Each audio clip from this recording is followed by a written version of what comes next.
మోకరించాలి. ప్రార్థన అంటేనే మోకరించాలి. మీరు ఇంకా ముసలోళ్ళు కాలేదు కదా, మోకరించాలి, మోకరించాలి, చేతులు జోడించాలి. బ్రదర్ బాయ్స్ కళ్ళు మూసుకోవాలి. పరిశుద్ధుడా నీ వందనాలు, నీ ప్రేమకు స్తుతిస్తున్నాను ఆయన. ఈ 5వ రోజు మధ్యాహ్న కాల సెక్షన్ కొరకు ప్రార్థన చేస్తున్నాను. నిలబడుతూ మీద అవసరాలను బలపరచండి, అభిషేకించండి. నీ మాటలు దయచేయండి బిడ్డలకు తండ్రి. మరి అర్థం చేసుకొని స్టోరీని తండ్రి నాయన ఆ రీతిగా జీవించినట్లు సహాయం చేయండి. వచ్చిన బిడ్డలందరిని బట్టి వందనాలు. ఇంకెవరైనా రావాల్సిన వాళ్ళు సగం నడిపించమని వందనాలు చెల్లిస్తూ యేసుక్రీస్తు నామములో ప్రార్థన చేస్తూ వేడుకొంచున్నాం తండ్రి. ఆమేన్.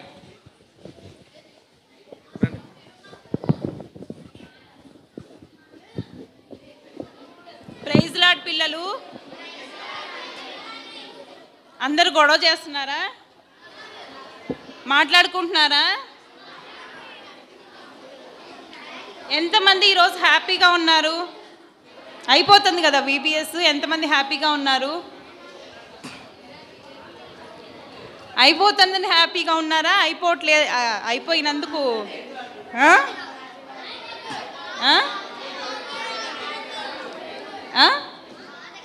బాధగా ఉంది నిజంగానేనా? సరే, ఇంకొక వారం రోజులు పెట్టమందమ్మా VBS. ఎవరు ఓకే అంటారు? ఇంకో వారం రోజులు పెడతాం VBS అంటే. నిజమేనా? నిజంగా. కానీ అందరూ దించేయండి చేతులు. రోజు నేను చూస్తున్నాను అక్కడ కూర్చుని, మాట్లాడొద్దు ఇంకా, సైలెంట్. నేను మాట్లాడతాను, మీరు వినండి. నేను అడిగినప్పుడు మీరు జవాబు చెప్పాలి, ఓకేనా? అందరు తిన్నారా? మార్నింగ్ తిన్నారా? బ్రేక్ఫాస్ట్? ఇప్పుడు లంచ్ అయిపోయిందా? సరే, మీ శరీరాన్ని మంచిగా పోషించారనమాట. ఆకలంతా తీరిందా? ఇప్పుడు నిద్రపోదామా? నిద్రపోదాం. ఎందుకులే నిద్రపోదాము. కొంతమంది నిద్రపోతున్నారు, కొంతమంది అల్లరి చేస్తున్నారు, కొంతమంది వెనక్కి చూస్తున్నారు.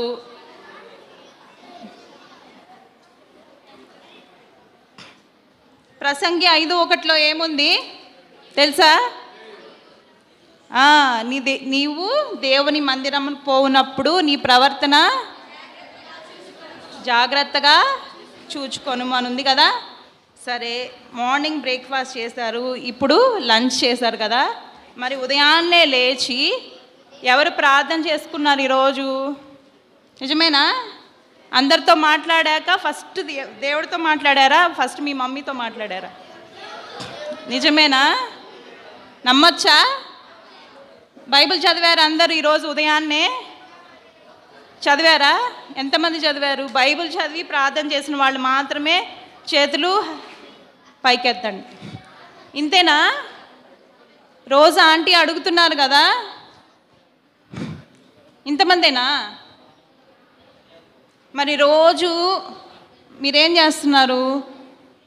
ఉదయాన్నే లేచి మంచిగా బ్రష్ చేసుకుని టిఫిన్ తినేసి మంచిగా వాటర్ తాగటం అంతా చేస్తున్నారు కదా. మీ శరీరాన్ని పోషించుకుంటున్నారు కదా, ఆకలి లేకుండా చేసుకుంటున్నారు కదా. మాట్లాడుకోవద్దు, ఇటు చూడండి, నా వైపు చూడాలి అందరూ. మరి మీ ఆత్మను కూడా పోషించాలి కదా, అవునా? ఒక్క మాట, మీరందరూ కాసేపట్లో ఏం రాయబోతున్నారు? ఎగ్జామ్ రాయబోతున్నారు కదా, మెమరీ వర్సెస్ రాయబోతున్నారు కదా. మెమరీ వర్సెస్ రాసేసిన తర్వాత లాస్ట్లో మీరేం చేయాలో తెలుసా? కాదు, మీరు ఈ 5 రోజుల్లో ఏం నేర్చుకున్నారో అది రాయండి కింద. టీచర్స్ అందరూ చెక్ చేస్తారు, అక్క వాళ్ళందరూ, ఆంటీ వాళ్ళందరూ చెక్ చేస్తారు. ప్రతి ఒక్కళ్ళు మేము VBSలో ఇది నేర్చుకున్నాము అని ఒక సెంటెన్స్ అన్నా రాయాలి. అర్థమవుతుందా? వింటున్నారా? అర్థమైంది అందరికీ? మీరు వచ్చి ఊరిక వెళ్ళిపోవడానికి రాలా, మీరు ఎంజాయ్ చేయడానికి వచ్చారనుకుంటున్నారా? చెప్పండి. కాదు కదా. ఎవరిలో ఎంజాయ్ చేయడానికి వచ్చారంటే యేసయ్యలో ఎంజాయ్ చేయడానికి వచ్చారు. అర్థమవుతుందా? చూస్తున్నారా బాయ్స్? మిమ్మల్ని ఎక్కువ చూస్తాను, మిమ్మల్ని ఎక్కువ క్వశ్చన్స్ వేస్తాను నేను, సరేనా? మనము స్టోరీలోకి వెళ్ళబోయే ముందు, మెయిన్ లెసన్లోకి వెళ్ళబోయే ముందు ఒక చిన్న స్టోరీ చెప్తాను మీకు. అందరూ జాగ్రత్తగా వినండి. అందరు నా వైపు చూడాలి, మీరు ఆన్సర్స్ చెప్తా ఉండాలి. అర్థమవుతుందా? మీరు మాట్లాడుతూ ఉంటేనే నేను మాట్లాడతా. ఎవరైనా నాకు మాట్లాడుతున్నట్టు కనిపిస్తే నేను లెసన్ ఆపేసి వాళ్ళని నుంచోబెట్టి నా బదులు వాళ్ళ స్టోరీ చెప్పాలి. ఈరోజు గుర్తుపెట్టుకోండి, వాళ్ళు ఖచ్చితంగా నుంచోబెడతాను. చెప్పానంటే ఖచ్చితంగా చేస్తాను నేను అది. అబ్బాయిలు ఎక్కువగా మాట్లాడుకుంటున్నారు చెవుల్లో, ఒకళ్ళ చెవులు, అమ్మాయిలు కొరుక్కుంటారంటారు చెవులు, అబ్బాయిలు కూడా చెవులు కొరుక్కుంటున్నారు. ఖచ్చితంగా లేపుతాను నేను, వాళ్ళే లెసన్ చెప్పాలి. వింటున్నారా? చిన్న స్టోరీ చెప్తాను మెయిన్ లెసన్లోకి వెళ్ళే ముందు. అందరూ జాగ్రత్తగా వినండి. ఒక ఇంట్లో ఒక అవ్వ ఉంది. ఒక ఇంట్లో ఎవరున్నారు? అవ్వ. అవ్వ అంటే అమ్మమ్మ, నానమ్మ, వాళ్ళని అవ్వలంటారు కదా. అయితే ఆ అవ్వకి 2 మనవరాళ్ళు ఉన్నారనమాట. ఎవరున్నారు? ఆ 2 మనవరాళ్ళకి ఆ అవ్వ అంటే చాలా ఇష్టం అంట. మీకు కూడా మీ అమ్మమ్మన్న నానమ్మన్న చాలా ఇష్టం కదా? అవును కదా? ఇష్టమా, ఇష్టం లేదా కదా? మన మమ్మీ డాడీ కంటే కొంతమంది పిల్లలు వాళ్ళ అమ్మమ్మ నానమ్మ దగ్గరికి హాలిడేస్ వస్తే ఎక్కడికి వెళ్తాం మనం? అమ్మమ్మ తాతయ్య దగ్గరకు కానీ నానమ్మ తాతయ్య దగ్గరకు కానీ వెళ్తాం కదా. వెళ్ళి వాళ్ళతో ఎక్కువగా ఉండడానికి ఇష్టపడతాం కదా. అలానే ఈ యొక్క పిల్లలు కూడా వాళ్ళ అవ్వతో ఉండడానికి ఎక్కువగా ఇష్టపడుతున్నారంట. అయితే ఈ అవ్వ ఎప్పుడు వారికి యేసయ్య అంటే ఎవరో చెప్తా, పరిచయం చేస్తా, యేసయ్య యొక్క జీవితం గురించి అంతా చెప్తా, ఎలాగా మన కోసం చనిపోయాడు అనేది విషయం చెప్తా వాళ్ళని పెంచుతూ వస్తుందంట. ఎవరు? వాళ్ళ అవ్వ. అయితే ఈ అవ్వకి ఎంతమంది మనవరాళ్ళని చెప్పాను? 2 అని చెప్పాను కదా. వాళ్ళల్లో ఫస్ట్ ఆమె పేరు ఎర్లిన్. ఫస్ట్ ఆమె పేరు ఏంటి? రెండవ పాప పేరు ఏంటంటే ట్రూడీ. రెండవ పాప పేరేంటి? ఫస్ట్ పాప పేరు ఎర్లిన్ అని చెప్పాను కదా. ఈ ఎర్లిన్ అనే పాప వాళ్ళ నానమ్మతో వాళ్ళ అవ్వతో చాలా అటాచ్డ్గా ఉండేది. అంటే ఎక్కువ క్లోజ్గా ఉండి యేసయ్య గురించి తెలుసుకుంటూ ఉండేదన్నమాట. అయితే ఒకానొక రోజు వాళ్ళ అవ్వకి జబ్బు చేసేసి ఆమె చనిపోతుంది. జబ్బు చేసి ఏమవుతుంది? చనిపోతుంది. అయితే ఈ పాపకి తీవ్రమైన బాధ వస్తుంది. మా అవ్వ లేదు ఇంకా అని చెప్పి బాగా బాధపడుతూ ఉంటుంది. అయితే ఈ అవ్వ ఎక్కడికి వెళ్ళింది? యేసయ్యని ప్రేమించింది కదా. యేసయ్యతో ఎక్కువగా వాళ్ళ అవ్వ గడిపి వాళ్ళ మనవరాళ్ళకు కూడా వాళ్ళ దేవుని ప్రేమను తెలుపుతూ ఉండేది కదా. అయితే ఈ అవ్వ చనిపోయి ఎక్కడికి వెళ్ళి ఉంటుంది? పరలోకానికి వెళ్ళి ఉంటుంది కదా. అయితే ఎర్లీని కూడా బాధపడుతూ ఉందంట వాళ్ళ అవ్వ కోసం. బాధపడతా నేను కూడా యేసయ్య దగ్గరికి వెళ్ళిపోతాను, నేను కూడా మా అవ్వ దగ్గరికి వెళ్ళిపోతానని బాధపడతా ఏడుస్తూ ఉందంట. అయితే వాళ్ళ మమ్మీ వచ్చి, అమ్మా నువ్వు ఏడవద్దు, నీకు ఒక సమయం ఉంది, నీ సమయం ఇంకా రాలేదు, దేవుడు నీ కొరకు స్థలం సిద్ధపరుస్తాడు, నీ సమయం వచ్చినప్పుడు నువ్వు వెళతావు. అయితే ఈ లోకంలో నువ్వు ఎలా ఉండాలంటే దేవుని కొరకు నమ్మకంగా ఉండాలి, మరి దేవుని కొరకు మంచి కార్యాలు చేయాలి అని చెప్తున్నాడు. మరి మన థీమ్ ఏంటి? యెహోవాను సేవించడం అంటే ఏంటి అర్థము? దేవుని పరిచర్యలో పాల్గొనటమేనా కదా. మరి దేవుణ్ణి అంగీకరించిన తర్వాత మనము ఖాళీగా ఉండకూడదు. మనం చేయవలసిన పనులు కొన్ని ఉంటాయి. మన వయసుకు తగ్గ పనులు ఉంటాయా లేదా? మందిరంలో పరిచర్య ఆంటీ ఉదయం చెప్పారు కదా. మరి ఇంకొకసారి నేను జ్ఞాపకం చేయట్లేదు కానీ మరి మార్నింగ్ ఆంటీ చెప్పిన విషయాలన్నీ గుర్తున్నాయా మీకు? చెప్పారు కదా మందిరంలో ఏం చేయాలో అవన్నీ మీ హృదయంలో దాచుకోండి, మర్చిపోవద్దు, సరేనా? ఒకసారి విన్నవి ఎప్పుడు మనము మర్చిపోకూడదు కదా. అయితే ఈ ఎర్లిని బాధపడినప్పుడు వాళ్ళమ్మ ఓదార్స్తుంది. ఓదార్చిన తర్వాత ట్రూడీ అనే పాప కూడా ఇంకో రోజు ఏమవుతుంది? ఏడుస్తూ ఉంటుంది అన్నమాట. వాళ్ళ అవ్వ గుర్తొచ్చి ఏడుస్తూ ఉంటే వాళ్ళ అవ్వ గుర్తొచ్చిన విషయాన్ని బట్టి నేను ఏడుస్తున్నానని తన అక్క అయిన ఎర్లిన్తో షేర్ చేసుకున్నప్పుడు, అయితే చెప్పుకున్నప్పుడు, తన బాధని వ్యక్తపరుచుకున్నప్పుడు ఏమవుతుందంటే, అమ్మా నువ్వు నీ తరుణం ఇంకా రాలేదని మమ్మీ నాతో చెప్పింది. అలాగే నీ సమయం కూడా ఇంకా రాలేదు. దేవుడు ఒకరోజు మనల్ని తప్పకుండా పిలుస్తాడు, మనం సిద్ధపాటు కలిగి ఉండాలి అని ఆ పాపతో, వాళ్ళ చెల్లితో ఎర్లిన్ అనే పాప చెప్తుందన్నమాట. అప్పుడు ఇద్దరు ఏమవుతారు, ఓదార్పు పొందుకుని, ఓ ఇంకా నా టైం రాలేదు, నేను దేవుడి కొరకు నమ్మకంగా బ్రతకాలి, గొప్ప కార్యములు చేయాలని చెప్పి వాళ్ళిద్దరూ అలా ఓదార్పు పొందుకుని ఉంటారనమాట. అది ఒక చిన్న స్టోరీ. ఇప్పుడు మెయిన్ లెసన్లోకి వెళదాము. ఉదయం చెప్పిన లెసన్ ఎవరికి గుర్తుంది? ఒక్క మాటలో చెప్పగలరా? ఎవరి గురించి చెప్పారా ఆంటీ? ఏలియా, ఎలీషా. ఏలియాకు బదులు ఎవరిని ఏర్పాటు చేసుకోవాలని దేవుడు నిర్ణయించున్నాడు? ఏలియా ఏమని ఆరాటపడ్డాడు? ఏం అవ్వాలని ఆరాటపడ్డాడు? మరణించాలని అనుకున్నాడు కదా. మరణించాలన్నప్పుడు మరి ప్రార్థన చేసిన వెంటనే ఆయనకి మరణం వస్తుందా, రావట్లేదా? మరి ఆంటీ ఉదయం ఒక మాట అన్నారు, గుర్తుందా మీకు? మనం ఏది అడిగితే అది దేవుడు ఇచ్చేస్తాడు, అది మరణమైనా ఏదైనా సరే అని అన్నారు. గుర్తుందా మీకు? అన్నారా లేదా? అన్నారా ఆంటీ? మర్చిపోయారా ఆ విషయాన్ని? అటు చూడొద్దు, అటేముంది? వెనక పిల్లలందరూ అటు చూస్తున్నారు ఎందుకు? గర్ల్స్ ఇటు చూడండి అన్నారు. గుర్తుందా మీకు?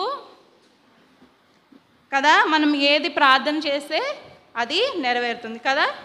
మరి ఎలీషా ఏం చేస్తూ ఉంటాడంటే, ఎలీషా గురించి మనం కొంచెం చెప్పుకుని తర్వాత ఏం జరుగుతుంది, ఏలియా ఎలాగా మరణాపేక్ష అంటే మరణంను తను అడిగినప్పుడు ప్రార్థించినప్పుడు ఎలా దేవుడు ఆయన్ని మరి తీసేసుకుంటాడో మనము చూద్దాం స్టోరీలో.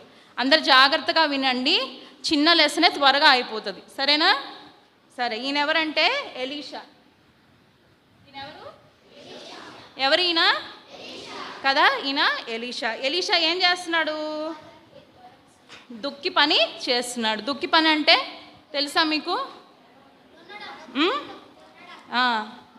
దున్నే ముందు అంటే పొలంలో విత్తనాలు వేసే ముందు ఏం చేస్తారు? ఎద్దుల చేత దున్నిస్తారు కదా, అది అలాగా చేస్తూ ఉన్నాడు. ఇలా చేస్తూ ఉన్న టైంలో దేవుడు ఏలియాని పంపించి ఏం చేశాడంటే, నువ్వు ఆ పరిచర్య కొరకు రావాలి. మార్నింగ్ చూసారు కదా, ఎవరు? ఈయనెవరు? ఈయన గుర్తుంది కదా అందరికీ. అయితే ఏలియా ఎవరి దగ్గరకు వచ్చాడు? ఎలీషా దగ్గరకు వచ్చి నిన్ను దేవుడు పరిచర్యలో వాడుకోవాలనుకుంటున్నాడు అని చెప్పినప్పుడు వెంటనే ఎవరు వస్తారు? ఎలీషా లోబడి వచ్చాడా లేదా? ఆయనకి చాలా ఎకరాల పొలం ఉందని ఆంటీ చెప్పారు కదా ఉదయము, గుర్తుందా మీకు? చాలా ఆస్తిపరుడు కదా. అయితే ఏలియాకి ఏం పని చేశాడని చెప్పారా ఆంటీ? ఏలియా దగ్గర పరిచర్య చేశాడు కదా, ఒక పని చేశాడు ఆయన. ఏం పని చేశాడు? చేతులకు నీళ్లు పోసి కడిగేవాడు. అది పెద్ద పనా చిన్న పనా? మరి అంత పెద్ద ఆస్తిపరుడున్న ఆయన ఏం చేశాడు? తాను తగ్గించుకొని ఏం చేశాడు? అంత చిన్న పని చేయడానికి కూడా సిద్ధపడ్డాడు అనమాట. అయితే ఆ దుక్కి పనిని చేసే ఆయన అదంతా వదిలేసి ఎవరి దగ్గరికి శిష్యుడిగా మారాడంటే, ఎవరి దగ్గరికి మారాడు? ఏలియా దగ్గరికి ఎలీషా శిష్యుడుగా మారాడు. తర్వాత శిష్యుడుగా మారిన కొద్ది రోజుల తర్వాత ఏమవుతుందంటే, ఏలియాకు ఒక విషయం తెలుస్తుంది. ఏమని తెలుస్తుందంటే, దేవుడు నన్ను తీసుకోపోతున్నాడు, నన్ను పరలోకానికి తీసుకోపోతున్నాడు, ఆయన నన్ను కొనిపోతున్నాడు, ఒక ప్రత్యేకమైన విధానంలో నన్ను దేవుడు తీసుకోపోతున్నాడు అని ఏలియాకు తెలుస్తుంది. ఇదే విషయము ఎలీషాకు కూడా తెలుస్తుంది అన్నమాట. ఎవరికి తెలుస్తుంది ఈ విషయం? నిద్రపోవద్దు. ఎవరికి తెలుస్తుంది? చెప్పునాన్న, ఎవరికి తెలుస్తుంది? ఏ విషయం తెలిసింది? ఒక ప్రత్యేకమైన విధంగా తను కొనిపోబోతున్నాడు, అంటే దేవుని దగ్గరికి పరలోకానికి వెళ్ళబోతున్నాడు అనే విషయం ఎవరికి తెలిసింది? ఏలియాకు తెలిసింది. తర్వాత ఈ విషయం ఎలీషాకు కూడా తెలుసు అన్నమాట. అయితే ఎలీషా ఏలియాని చాలా ప్రేమించిన వాడుగా ఉన్నాడు. అయితే ఎలీషా ఏం నేర్చుకుంటున్నాడంటే, దేవునితో సన్నిహితంగా ఎలా మెలగాలో తెలుసుకుంటా ఉన్నాడు. ఏం తెలుసుకుంటా ఉన్నాడు? దేవునితో సన్నిహితంగా అంటే క్లోజ్గా ఎలా మూవ్ అవ్వాలి, ఎలా దేవుని కొరకు కార్యములు చేయాలనే విషయాలన్నీ ఎవరు తెలుసుకుంటున్నారు? చెప్పాలి, మీరు మాట్లాడాలి. ఎలీషా ఎవరి దగ్గర తెలుసుకుంటున్నాడు? ఏలియా దగ్గర తెలుసుకుంటున్నాడు. అలా తెలుసుకున్న తర్వాత ఒకరోజు ఏమవుతుందంటే గిల్గాలు అనే ఊరికి, ఏ ఊరికి? గిల్గాలు అనే ఊరికి వాళ్ళిద్దరూ ప్రయాణమయ్యి వెళ్తూ ఉంటారు. కనిపిస్తుందా ఊరి పేరు? కనిపిస్తుందా? గిల్గాలు అనే ఊరికి ఎవరెవరు వెళ్తున్నారు? ఏలియా,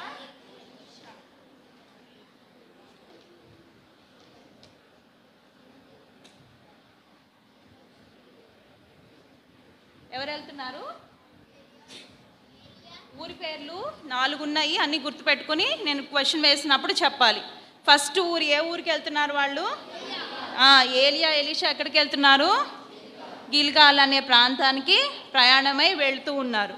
అయితే వెళుతూ ఉన్న టైంలో ఏం జరుగుతుందంటే అక్కడ కొంతమంది శిష్యులు ఉన్నారు. ఎవరికి ఉన్నారు శిష్యులు? ఎలీషాకు కాదు. ఎలీషాకు శిష్యులు ఉన్నారా? ఏలియాకి శిష్యులు ఉన్నారు. అయితే ఈ గిల్గాల్ అనే ప్రాంతంలో ఎవరిని చూశారు వాళ్ళు? శిష్యులని చూశారు. ఎవరు చూశారు? ఏలియా, ఎలీషా. చూసినప్పుడు ఏలియా ఆ యొక్క శిష్యులతో మాట్లాడాడనమాట. కొంచెం సేపు మాట్లాడిన తర్వాత ఎలీషాని ఈ యొక్క ప్రవక్తల శిష్యులు ఒక క్వశ్చన్ వేస్తారు. ఏమని వేస్తారంటే, యెహోవా నేడు నీ యొద్ద నుండి నీ గురువును పరముకు తీసుకుపోతున్నాడని నీకు తెలుసా అని చెప్తాడనమాట. నేడు యెహోవా నీ యొద్ద నుండి ఎవరిని తీసుకెళ్తున్నారు? నీ గురువుని తీసుకువెళ్తున్నారు అని నీకు తెలుసా అని ఎవరిని అడుగుతారు? ఎలీషాని ఎవరు అడుగుతున్నారు? శిష్యులు అడుగుతున్నారు. ఎవరు అడుగుతున్నారు? శిష్యులు. ఎవరు అడుగుతున్నారు? శిష్యులు అడిగినప్పుడు అప్పుడు ఎలీషా ఏమని చెప్తున్నాడంటే, నాకు తెలుసు మీరు ఊరక ఉండండి అని చెప్తాడు. నాకు తెలుసు మీరే ఎలా ఉండండి, ఊరక ఉండండి అని చెప్తాడు. అయితే గిల్గాలు అనే ప్లేస్లో దేవుడు ఏలియాతో అదే రోజు మాట్లాడతాడనమాట. శిష్యులు మాట్లాడటం అయిపోయిన తర్వాత శిష్యులతో దేవుడు ఏలియాతో మాట్లాడుతూ వచ్చాడు. ఏమని మాట్లాడుతూ వచ్చాడంటే, ఇదిగో నువ్వు ఈ ప్లేస్ నుంచి నువ్వు బేతేల్ అనే ప్లేస్కి వెళ్ళమని దేవుడు చెప్తాడు. ఏ ప్లేస్కి వెళ్ళమన్నాడు? ఫస్ట్ ఏ ప్లేస్కి వెళ్ళారు? నెక్స్ట్ ఏ ప్లేస్కి వెళ్ళమన్నాడు దేవుడు? బేతేల్ అనే ప్లేస్కి వెళ్ళమన్నాడు. ఎవరిని? ఏలియానా ఎలీషానా? ఏలియాని వెళ్ళమని. ఏలియాతో కదా మాట్లాడింది. సో ఫస్ట్ గిల్గాల్లో ఇద్దరు ఉన్నారు, ప్రయాణం చేసి వెళ్ళారు. గిల్గాలులో దేవుడు ఏలియాతో మాట్లాడాడు. ఎవరితో మాట్లాడారు? ఏలియాతో మాట్లాడి ఏలియాకి ఏమని చెప్తాడంటే దేవుడు, నువ్వు బేతేలుకు వెళ్ళు అని చెప్పి, ప్రయాణమే బేతేలుకు వెళ్ళు అని చెప్తాడు. అప్పుడు ఏలియా ఏమని చెప్తాడంటే, ఎవరికి? ఎలీషాకి ఏమని చెప్తాడంటే, నువ్వు ఇక్కడే ఉండు, నేను ఎక్కడికి వెళ్తాను? దేవుడు నన్ను ఏ ప్లేస్కి రమ్మన్నాడు? బేతేల్ అనే ప్లేస్కి రమ్మన్నాడు, నేను అక్కడికి వెళ్తున్నాను అని చెప్పి చెప్తాడనమాట. అయితే ఎలీషా అంటాడు, యెహోవా జీవం తోడు, నీ జీవం తోడు, నేను నిన్ను విడువను, నువ్వు ఎక్కడికి వెళ్తే నేను అక్కడికి వస్తానని ఎలీషా చెప్తాడు. మరి ఎలీషాకి ఇష్టమా కదా ఏలియా అంటే, అందుకని విడిచిపెట్టడానికి ఏమాత్రము ఇష్టపడ్డాడు అనమాట. అయితే ఏ ప్లేస్లోకి వెళ్ళున్నారు ఇప్పుడు? బేతేల్ అనే ప్లేస్లో ఉన్నారు కదా. అయితే బేతేల్ నుంచి మళ్ళీ గిల్గాల్ నుంచి వాళ్ళు బేతేల్కు వెళ్ళినప్పుడు బేతేల్లో కూడా ఎవరున్నారు? ఇంకొంతమంది శిష్యులు ఉన్నారు. అయితే వీళ్ళు కూడా ఎలీషాని ప్రశ్నించారనమాట. ఏమని ప్రశ్నించారు? ఏమని ఇందాక చెప్పా కదా, ఏమని ప్రశ్నించాడు? నీ గురువు ఈ దినమున పరముకు చేరబోతున్నాడని నీకు తెలుసా అని అడిగినప్పుడు ఏం చెప్తారు? నాకు తెలుసు, మీరు ఊరక ఉండండి అని చెప్తాడనమాట. దాని తర్వాత మళ్ళీ ఏలియాకి దేవుడు ప్రత్యక్షమయ్యి, నువ్వు ఎరికో అనే పట్టణానికి వెళ్ళమని చెప్తాడు. ఎక్కడికి వెళ్ళమంటున్నాడు? లైన్లో పెడుతున్నాను, గుర్తుపెట్టుకోవాలి, ఓకేనా? ఫస్ట్ ఏ ప్లేస్లో ఉన్నారు వాళ్ళు? దాని నుంచి ఎక్కడికి వెళ్ళారు? బేతేలు. దాని తర్వాత ఎక్కడికి వెళ్ళారు? దేవుడు ఎక్కడికి వెళ్ళమంటున్నాడు ఏలియాని? జెరికోకి. అయితే జెరికోకి వెళ్ళమన్నప్పుడు మళ్ళీ జెరికోలో కూడా నిద్ర వస్తుంది, అలర్ట్గా ఉండాలి. బేతేలు నుంచి ఎక్కడికి వెళ్ళమన్నారు? దేవుడు ఏలియాని ఎక్కడికి వెళ్ళమన్నాడు?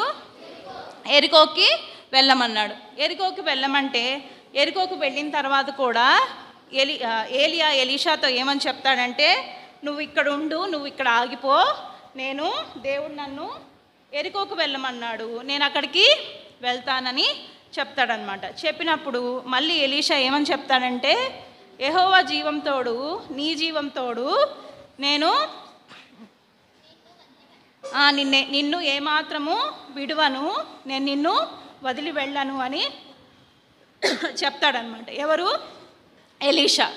అయితే చెప్పిన తర్వాత అయితే అక్కడున్న ఈ యొక్క శిష్యులు మళ్ళీ సేమ్ క్వశ్చన్ వేస్తారు.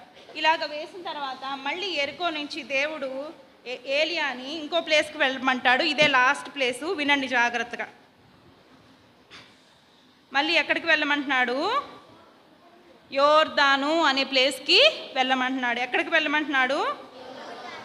ఫస్ట్ ఎక్కడున్నారు వాళ్ళు? గిల్గాలు. తర్వాత బేతేలు. బేతేలు నుంచి జెరికో. జెరికో నుంచి ఎక్కడికి వెళ్ళారు?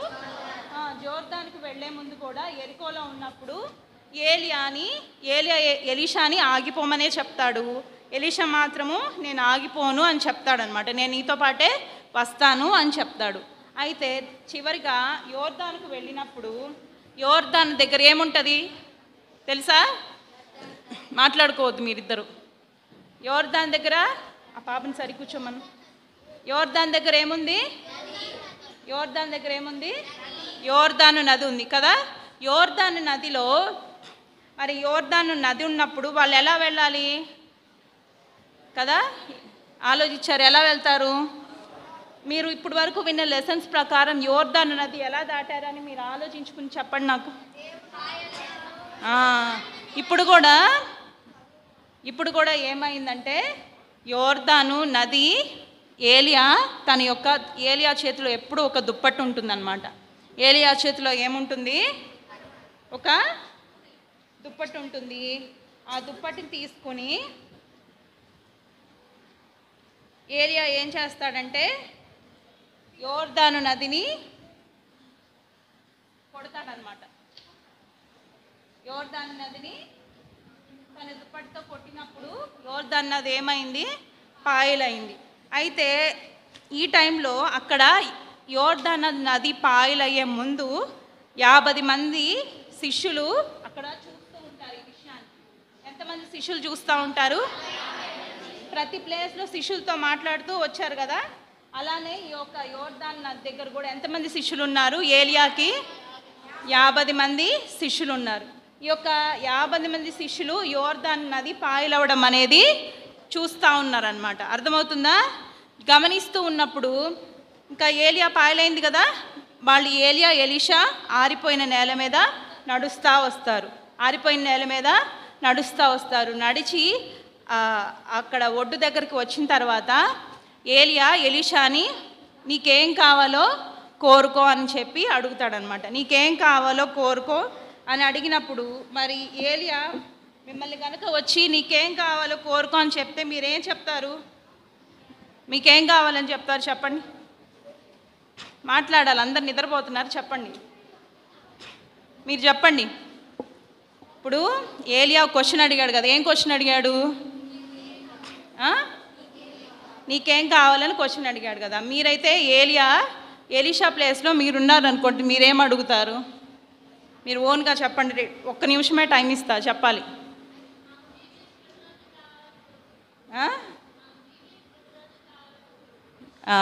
ఇంకా విబిఎస్ ప్రతిరోజు కావాలని కోరుకుంటుందండి ఒక పాప. మరి మీరేం కోరుకుంటారు?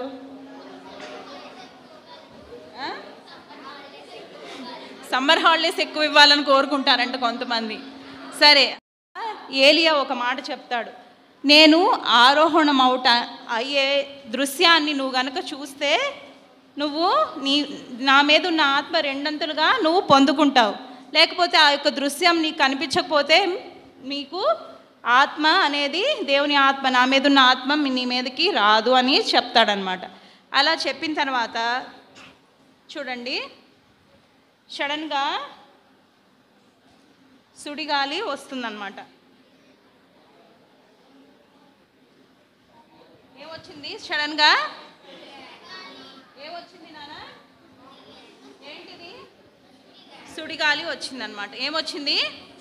సుడిగాలి వచ్చిన తర్వాత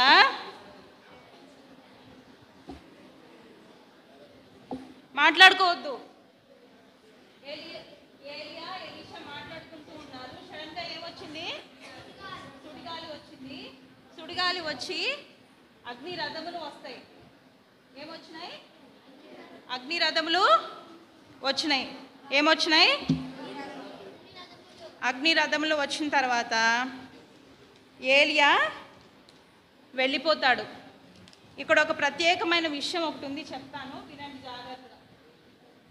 ఏలియా ఏమవుతాడు? మాయమైపోతాడు అనమాట. ఎవరు మిగిలారు ఇంకా?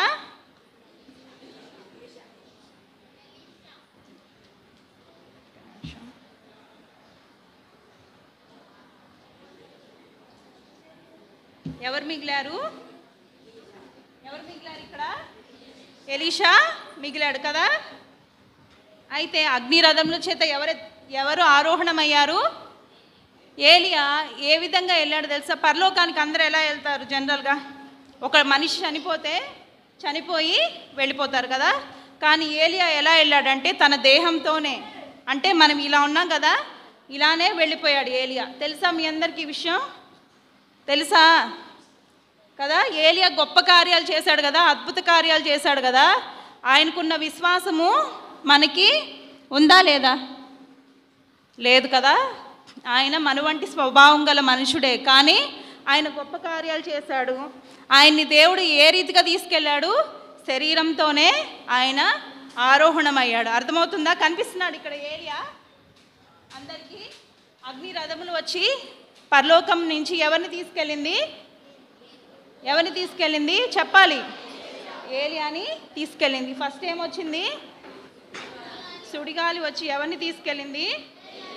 ఏలియాని తీసుకెళ్ళింది. అయితే ఎవరు మిగిలిపోయారు? ఎలీషా మిగిలిపోయాడు కదా. అయితే